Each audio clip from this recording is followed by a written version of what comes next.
So Clara Sims is a first-year Masters of Divinity student at Yale Divinity School, whose work explores shared histories, narratives, and symbols that can be creatively engaged and reinterpreted to meet our moment of climate crisis. Clara will present an art piece titled Creation Crucified, Our Salvation in Process. So thank you, Clara, for being here, and take it away. Thank you for that introduction, and for everyone who is here today. Let me pull up my PowerPoint. Sorry.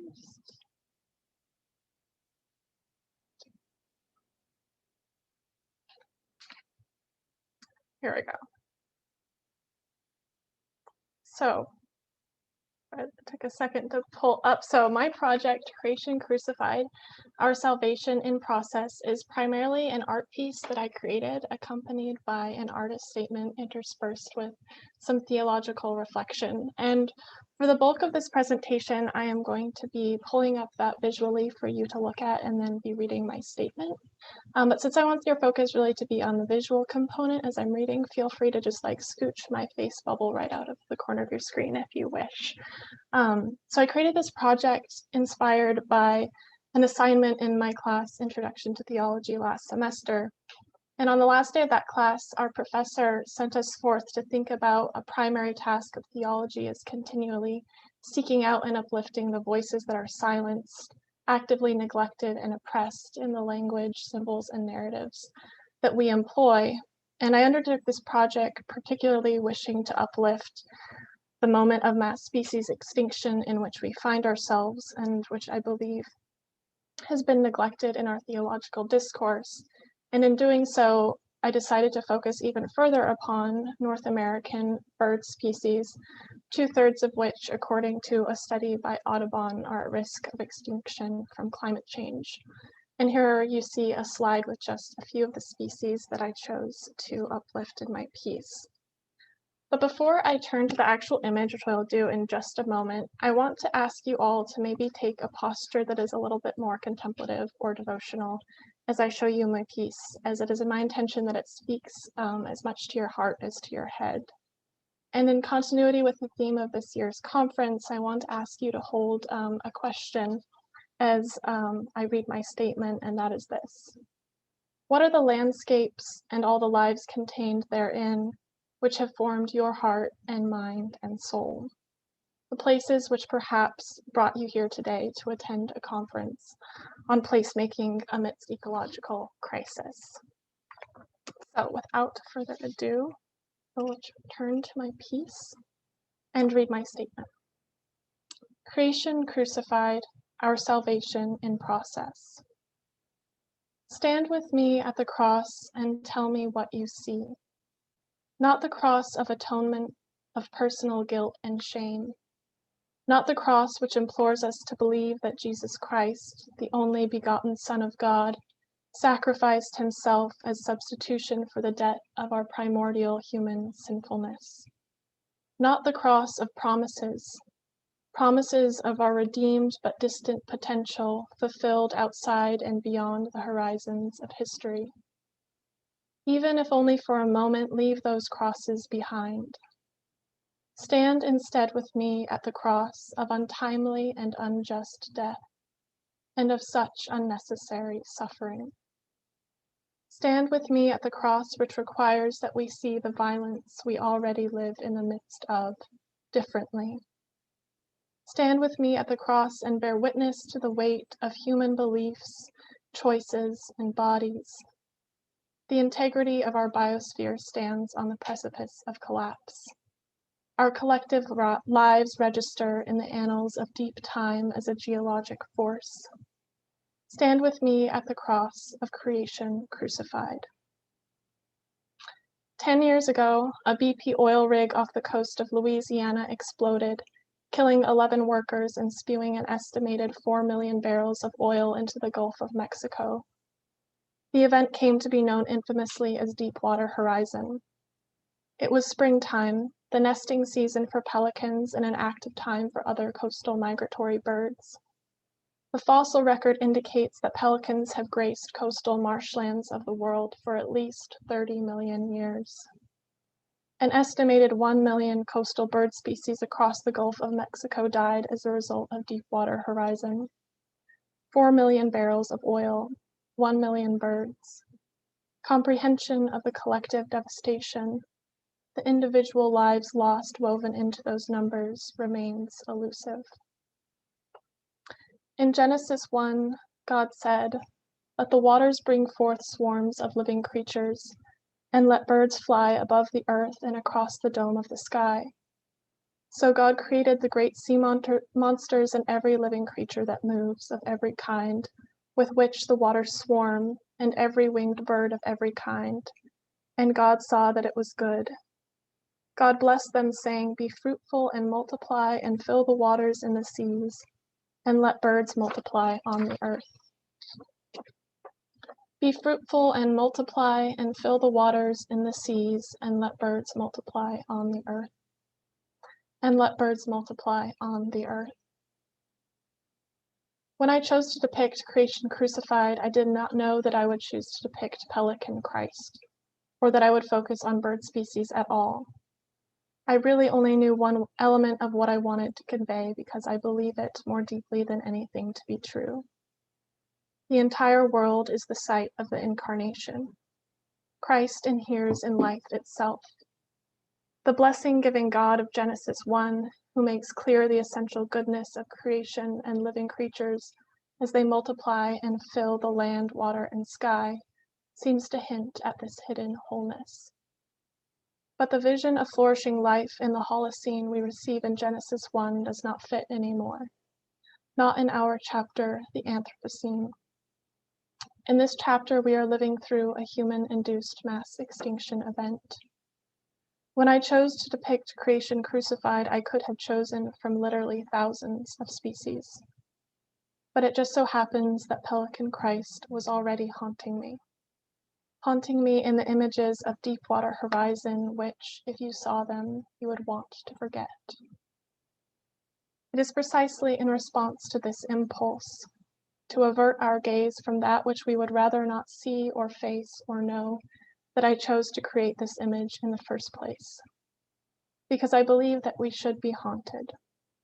Haunted by pelicans coated in oil, by California condors pushed to the very brink of extinction, by the greater sage-grouse of Utah and Wyoming, whose habitat is threatened by new oil and gas leases of Trump-era politics, by 389 North American bird species currently at risk of extinction, and by everything else we stand to lose if we continue to fail to recognize our lives as implicated in all other lives. Despite its grim premise, it is my hope that uplifting this symbol of creation crucified, though it be but a fragment of the collective sin of our fossil fuel empire, can help us begin to break free from the logics of death which bind us. My gesture of failure and faith is to use this fragment as a way to participate myself and invite others to participate in our collective salvation in process. By this, I mean in part that our salvation from man-made ecological destruction will only come as we collectively live into the reality of our non-negotiable, visible and invisible interdependencies. The potential of human power, collective and individual, to shape, heal, and harm the earth is an enduring reality stretching from the farthest reaches of our planetary history to the present. Human power is here to stay, but we can and must shatter our illusions and delusions of human separateness and invulnerability, the prophecies of self-inflicted annihilation. As theologians and artists, I believe we can most meaningfully shatter these stories from the bedrocks of our own theologies, from the places where our particular loves and our particular griefs reside. For this reason, this image could not help but mirror the landscapes of my own heart, the mountains and forests and river valleys of New Mexico and southern Colorado.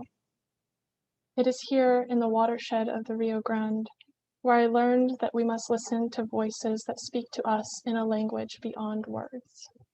Voices like owl. Owl surely tells us many things, gazing out from below the cross, imploring us to ask, what are the landscapes of our hearts? Where do our particular loves and particular griefs reside? Whose voices do we hear speaking to us from the cross? How will we act on behalf of our shared destiny in the family of all created things?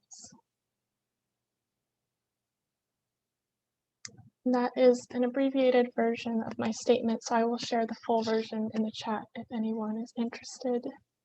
And stop sharing my screen. Great, thank you so much, Clara.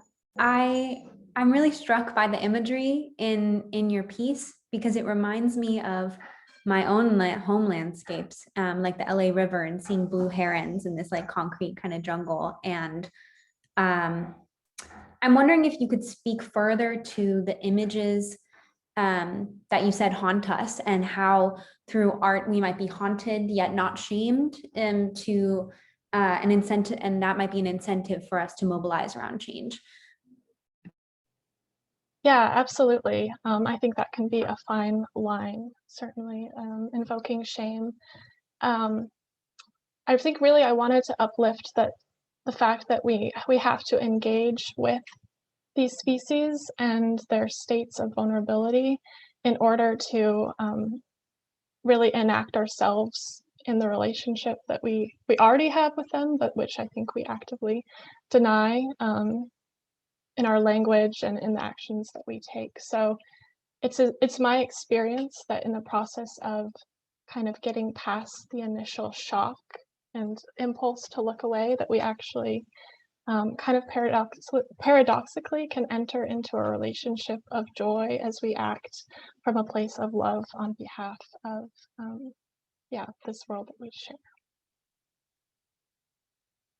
Great, thank you so much. I'd now like to open it up. If anyone has any questions, feel free to raise your hand or just jump in. Yeah.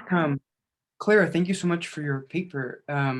In choosing the pelican, it reminded me of the medieval depictions of Christ as a pelican who they believed the bird fed its young on its own blood.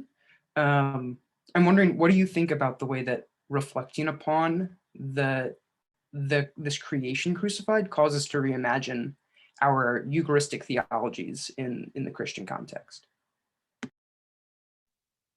That's a really excellent question. I had no idea that that imagery existed until someone pointed that out to me a ways down the line. Yeah, I think that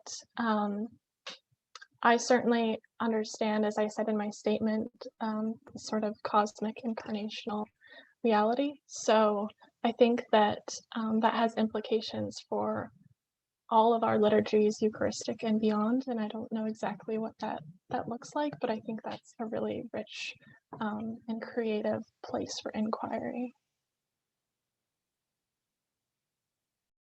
Great, Noah, jump in. Oh, yeah. Do you see future collaborations with the study of ornithology, which is the study of birds, to what is theology now? As in, do you envision more research to be done on a theological about birds? Yeah, that's a good question. I guess I would say yes, in that I think that there's like so much territory to be explored for thinking about birds, but also like all non-human species, not even just animals, but plant species, and how we understand those as imbued with divine presence and relationship, and how we're in relationship to them. So I think that's uncharted territory for Christianity in a lot of ways, but that there's necessary and urgent territory to be explored there. I don't know if that answers your question a little bit. And I think we have time for one more question, and John put in the chat, and I'll just read it if that, or John, do you want to read it, or would you like me to? Yeah, I can read it. Yeah, I was wondering if you've explored any of the resonance between your project and the Holy Spirit descending on Jesus as a dove in Luke 3:22. I haven't, but I'd love to hear a little bit more about like how that came out for you in the image. Well, yeah, I mean, it was really apparent. I mean, there's actually like a whole book, Noah. I don't know if you're interested in it. Mark Wallace has a whole theology of birds, God as a bird kind of thing. It's called When God Was a Bird. And oh, you got it right there. That's awesome. Yeah. And so like, you know, he's really pushing sort of for God as bird kind of thing. And so the image of the crucifixion with the bird was really powerful in that way, kind of thinking through what Mark Wallace might think of that. I don't want to like lecture about that book or anything, but yeah, it just made me think of that. Thank you for bringing that up. I had, after doing this project now, heard of that book, and it's on my list.